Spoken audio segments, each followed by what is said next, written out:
Is there anything more exciting than a Canadian knowing that hockey is starting soon? Definitely not. But we're here to talk about the goddamn NFL. Because that is what the most popular thing going on nowadays, because week 3 was an absolute disaster for majority of fan bases. We're going to get into this here. Week 4 NFL picks and predictions. Starting off Thursday night football. My favorite team, the Arizona Cardinals, are facing against the Seattle Seahawks. Seattle Seahawks. I'll tell you one thing right now. The Seattle Seahawks own us. They absolutely beat us every single time we play them. Favorites, underdogs, it doesn't matter what the case is. We always lose to Seattle. And this is a very important game for the Arizona Cardinals. Because losing to the Niners that game was absolutely downright horrendous. Marvin Harrison Jr., catch the football, guy. Catch the football. James Conner goes out for the year. It's just the most Arizona thing to happen. We're not going to win the Super Bowl. And by the look of things, how this division is shaping out, we might not even make playoffs. The Niners are 3-0. The Seahawks are fucking stumbling over everybody. The Rams are unbelievable. And we just lost one of our greatest players, James Conner. Out for the year, ankle injury, disgusting. If you want to look at it, go look at it. I wouldn't recommend it. He's done for the year. Marvin Harrison Jr. cannot catch a football if his life depended on it. And I actually really like Marvin Harrison Jr. I think he's still finding the pep in his step in the NFL. Do not criticize Marvin Harrison so much. He is on a team that is not the best. And I'm saying this as a Cardinal fan. And I love Kyler Murray. But sometimes when you need to catch the football, you gotta do it, bro. You gotta do it. And he didn't, unfortunately. And that's just the way she goes. If you played sports like myself, you know shit goes wrong a lot of the time. And it just didn't go his way that week. And you know what? I think I'm expecting a bounce back game here for the Arizona Cardinals against a team who has owned us for however many years now. And don't get me wrong, the Seattle Seahawks, they look very, very good against the New Orleans Saints, who we will get to in a moment. But in this certain case scenario, we got the Arizona Cardinals as a home underdog, plus 1.5 against the Seattle Seahawks. I will take Seattle Seahawks just because they own us. And we're banged up on injuries. We got Trey Benson taking the number 1 running back spot over James Conner. We'll see how that goes. Marvin Harrison Jr., I expect a bounce back performance from him. If he wants to be talked about as a top receiver in this league, you need to bounce back from that game. We could have won that game if he caught a couple passes, but I'm not going to blame him. Because we still, as a team, it's a team sport. We lost as a team, and I expect much higher things from this Cardinals team, especially Kyler Murray.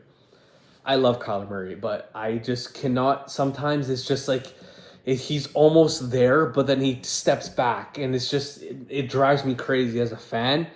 But you're versing a team who owns you. I'm going to take Seattle here reluctantly, but I truly hope that we could beat them because they've owned us, and we need this win for this division because at the way things are looking, we're not going to make fucking playoffs.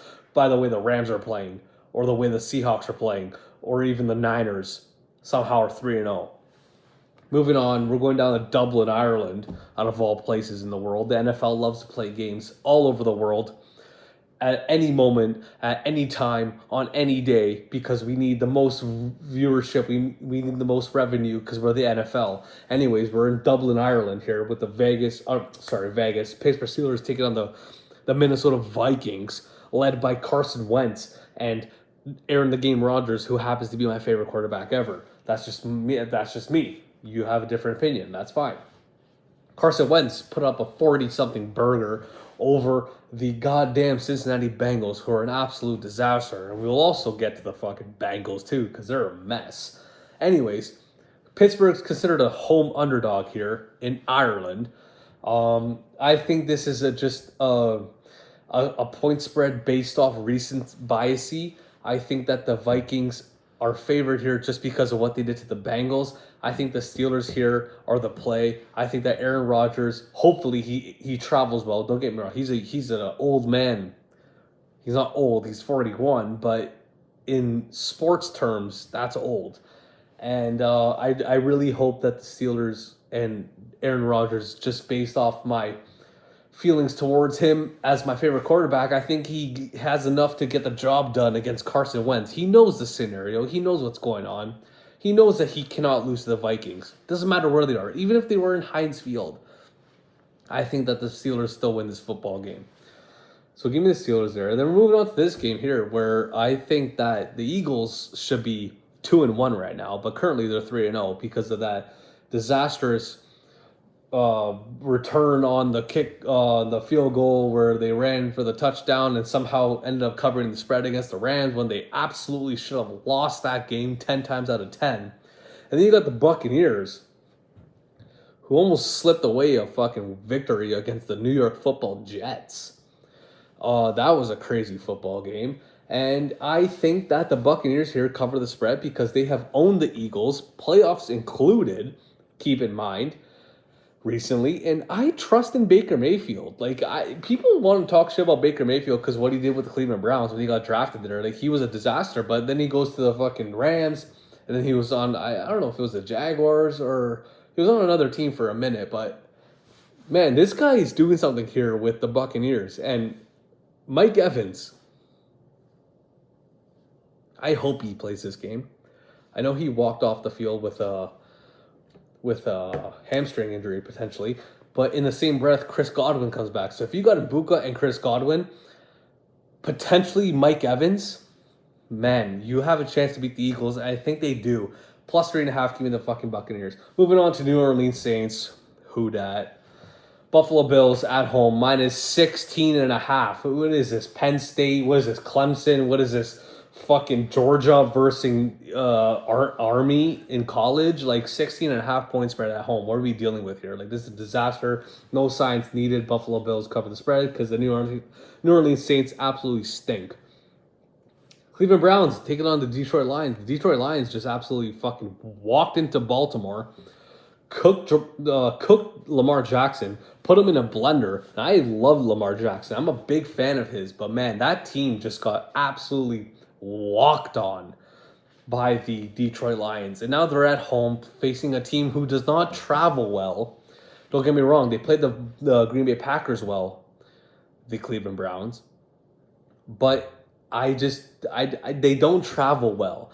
I know their defense is amazing. I know they can stop the run. I get all that. But on the road, I don't trust them as much as if they were at home. Detroit Lions at home, they put on a show in Ford Field. They always go crazy at home. I'll take the Detroit Lions there. Moving on to a disaster here. Tennessee Titans, battle of the 0-3s. Tennessee Titans, Cam Ward, this, that, the other. This team stinks. The Houston Texans stink. These both teams stink. This game is horrendous.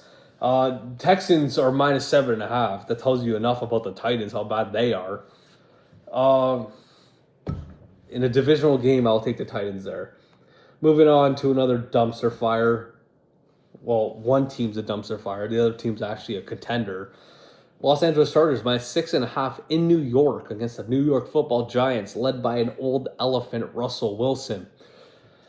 Russell Wilson will give you a game like he did against the Dallas Cowboys.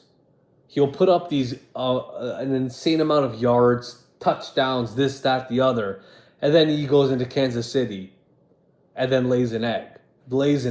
He lays an egg like he's an ostrich. He lays an egg like he's a goddamn chicken.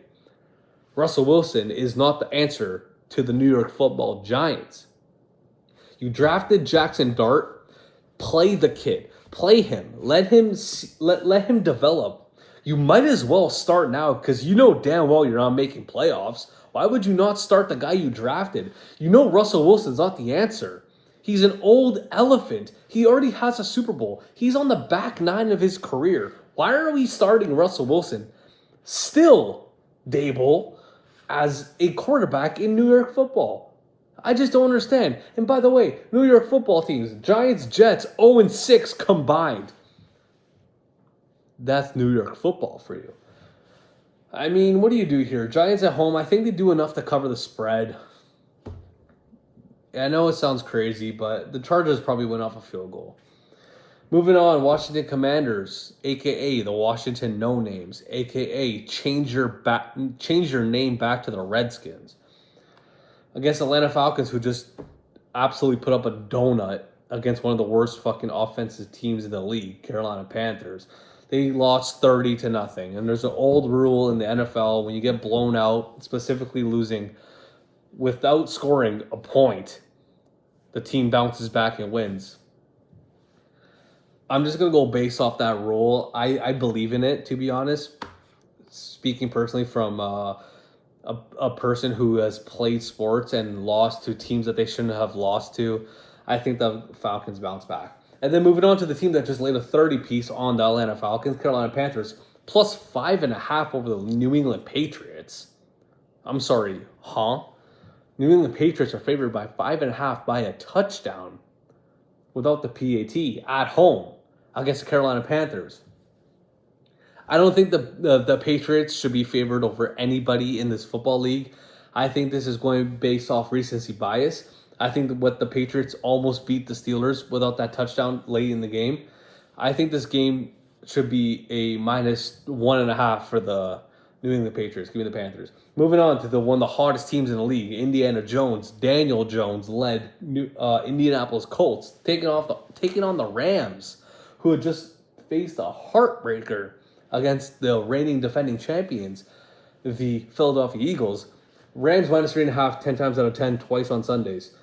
No science needed. I think this train is going to run out quicker than you think. The Colts are just, I don't think they're this good. I could be very wrong. They might be this good. Daniel Jones may have found a different life in Indianapolis, but I think with the history of McVay and Stafford and the weapons that they got on that team, they're so good, dude. Just give me the Rams. Jacksonville Jaguars, San Francisco 49ers. Is Bosa going to play? Who knows? McCaffrey's going to go off. Niners at home. Jacksonville stinks on the road. They're okay at home. I would give me the Niners. Baltimore Ravens, Kansas City Chiefs. If this game was in Baltimore, I would take the Baltimore Ravens a billion times out of 10. And I would still take them here. The Kansas City Chiefs don't have the weapons that they have had in the past. The Ravens are coming off a disgusting loss at home. By the way, their first home game of the season, they got fucking destroyed by the Lions. The Lions fucking sacked Lamar Jackson, I believe, 7 times. That's not like Baltimore. So give me the fucking Ravens there over the Chiefs. And there might be some referee rigging in this football game, but give me the Ravens. Bears, Vegas, no science. Give me the Bears. The Vegas Raiders stink. I don't care if they're at home. I don't care if they were in Ireland. I don't care if they were playing on the moon. The Bears suck. The Raiders suck. But the Raiders suck more than the Bears. Give me the Bears. Green Bay Packers, Dallas Cowboys. Bro, what is the Dallas Cowboys doing as an organization, as a franchise, trading Micah Parsons? What are you doing? I'm not sure. Give me the Green Bay Packers to bounce back against Dallas Cowboys. New York Football Jets, Monday. Oh, Lord of mercy. What is this disaster? You got 2 0-3 teams in the same division facing off against each other down in South Beach, Florida. Are the Dolphins going to bounce back and win a game against the Jets? The Jets almost just beat the damn Buccaneers. They showed life in that football game. The Dolphins show me nothing. The Dolphins show me absolutely nothing. That team sucks, dude. Tua needs to go. McDaniel needs to go. Trade Tyreek Hill. Blow it up. Give me the Jets. And then the last game of the week, we got the Denver Broncos taking on the down bad Cincinnati Bengals. Broncos -7. Just take the Broncos and go to sleep. This is the last game of the Monday night doubleheader. Broncos are 0-3. No, sorry, 1-2, my bad. The Bengals are down horrendous. They have no chance of going to the playoffs now without Joe Burrow. Jake Browning's not the answer. We all know that. He's a pick machine. I think Sean Payton is going to do enough to win this football game by like 8 to 10 points. Anyways, that's the fucking point spreads. That's the week 4 games. And go Cardinals. Forza Leafs. Let's go Blue Jays. Playoffs coming soon. Don't sleep on us. Take care.